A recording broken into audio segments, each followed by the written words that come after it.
আপনি যদি ব্রাজিলের সমর্থক হয়ে থাকেন এরই মধ্যে জেনেও গেছেন কারা ব্রাজিলের সামনে পড়তে যাচ্ছে রাউন্ড অফ 16-এ। It is Norway. Erling Braut Haaland, Alexander Sorloth, Martin Odegaard. এরা ছাড়াও নরওয়েতে আরও এলিমেন্ট আছে।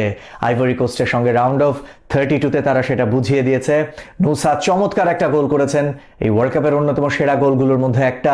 সুতরাং নরওয়েকে যদি আপনি এই ট্রায়োর দল ভেবে থাকেন, দ্যাটস কমপ্লিটলি রং। ব্রাজিলের সামনে কি সব প্রতিপক্ষ ফাইনালের আগ পর্যন্ত পড়তে যাচ্ছে যদি তারা ফাইনালে যায়। দেখুন, রাউন্ড অফ 16-এ তারা, রাউন্ড অফ 32-তে তারা খেললো জাপানের সঙ্গে, রাউন্ড অফ 16-এ খেলবে নরওয়ের সঙ্গে। সেই ম্যাচটা জিতলে ইংল্যান্ড, সেই ম্যাচটা জিতলে আর্জেন্টিনা অর কলম্বিয়া সেমিফাইনালে, এবং সেই জায়গা থেকে গেলে ফাইনালে পড়বে ফ্রান্স, স্পেন, কিংবা তাদের মধ্যে কেউ পর্তুগালও আসতে পারে।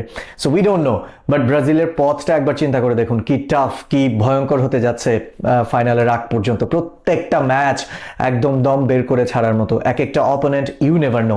ওকে, কথা হতে পারে নরওয়ে ব্রাজিলের সামনে এমন কি প্রতিপক্ষ যারা কিনা 5 বারের বিশ্ব চ্যাম্পিয়ন, তাদের সামনে নরওয়ে যারা কিনা কোয়ালিফাই করলো এত বছর পর।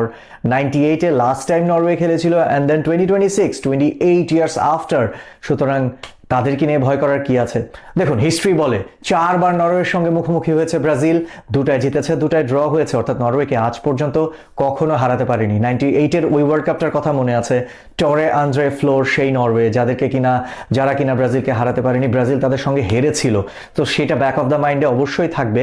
এবং একই সঙ্গে এই টিমটা কিন্তু সেই টরে আন্দ্রে ফ্লো যদি রোনাল্ডো, রিভালদোদের ব্রাজিলকে হারাতে পারে, তো ভিনি এবং মার্কিনিয়স কিংবা কুনিয়াদের ব্রাজিলকে শার্লট, ওডেগার্ড কিংবা আর্লিং হল্যান্ড তারা হারাতে পারবে না, এটা তো হতে পারে না। হতেও পারে, but the thing is that Brazil এবং নরওয়ে তাদের যে এই ম্যাচটা হতে যাচ্ছে, এটার ম্যাচ আপটা ঠিক কোথায়, কেমন, তা নিয়ে আলোচনা। মূলত আপনার কাছে মনে হতে পারে ওডেগার্ডের নাম বলছি, আলেকজান্ডার শার্লটের নাম বলছি, কিংবা আর্লিং হল্যান্ডের নাম বলছি, এটা কি নরওয়ের অ্যাটাকের সাথে ব্রাজিলের মিড আর ডিফেন্সের ম্যাচ হবে? তাহলে ব্যাপারটা ওরকম না। ব্যাপারটা হতে যাচ্ছে নরওয়ে অপোনেন্ট বুঝে তাদের যে গোল করার বা স্কোরিং যে এক্সপ্লোরেশন, সেইটা আসলে ক্যালকুলেট করে।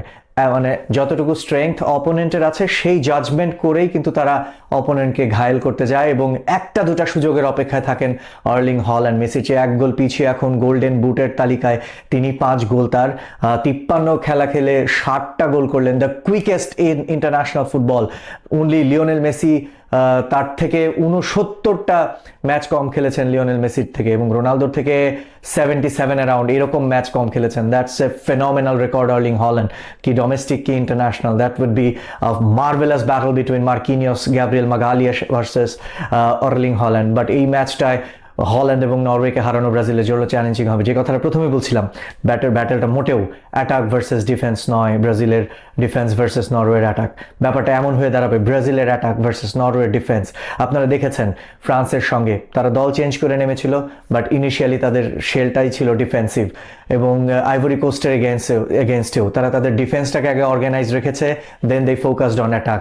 ব্রাজিলের সঙ্গেও ঠিক তাই করবে। দে নো দ্যাট কুনি, ভিনিয়া, Rayan, Endrick, everyone has that ability to destroy their defense. So they will be compact in their defense.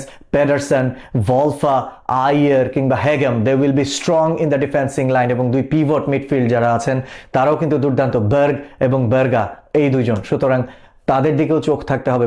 Barga চমৎকারভাবে তাদের ব্যাকলাইনকে প্রোটেক্ট করেন।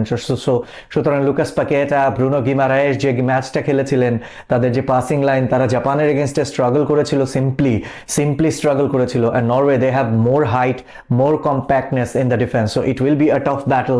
সো আমার মনে হয় যে ব্রাজিল তাদের পটেনশিয়াল অনুযায়ী, এবং ব্রাজিলও কিন্তু জাপানের সঙ্গে কষ্টে জিতেছে, নরওয়েও কিন্তু আইভরি কোস্টের সঙ্গে কষ্টেই জিতেছে, খুবই কমফোর্টেবল উইন ছিল না। এট দি এন্ডে গিয়ে তারা উইনিংটা পেয়েছে। যে এই ধরনের দলগুলো, যেমন নরওয়ে ওয়েট করেছে ম্যাচের একটা নির্দিষ্ট ফেজ অফ টাইমে, দে ওয়েটেড ফর দেয়ার মোমেন্ট, যে কোনো একটা সময় যে ডেডলক ভাঙবো, কোনো একটা সময় এই যে গেরো সেটা খুলবো, তো ওই চান্সের অপেক্ষায় থাকে। They didn't panic. So Brazil, they also know that Carlo Ancelotti ঠান্ডা মাথার লোক। জাপানের সঙ্গে যদি ওই কাজটা করতে পারেন, ওই সময় ওই ডিসিশনগুলো মেক করতে পারেন, তো তিনি নরওয়ের সঙ্গেও পারবেন। এমন একটা মোমেন্টে 5-10 মিনিটসের ফেজ অফ দ্য গেম তিনি ম্যাচটা চেঞ্জ করে দেওয়ার ক্ষমতা রাখেন, এবং তিনি সেটা করবেনও বোধহয়। তো ব্রাজিল নরওয়ে ম্যাচের আগে অনেকটা লম্বা সময় হাতে আছে এখনো। তো মূল ম্যাচ নিয়ে ম্যাচ ডের আগের দিন হয়তোবা আপনাদের সামনে আবার আসবো ভিডিও নিয়ে, যখন রাফিনিয়া খেলবেন কিনা, নেইমার কতটা ফিট আছেন, কাজেমিরোর যে পেইন ছিল সেইটার আসলে কি অবস্থা, সব জেনে সব অ্যানালাইসিস নিয়ে আসবো ম্যাচের আগের দিন। বাট সেই পর্যন্ত স্বস্তির কোনো খবর নাই। Norway Brazil, it will B A cracker.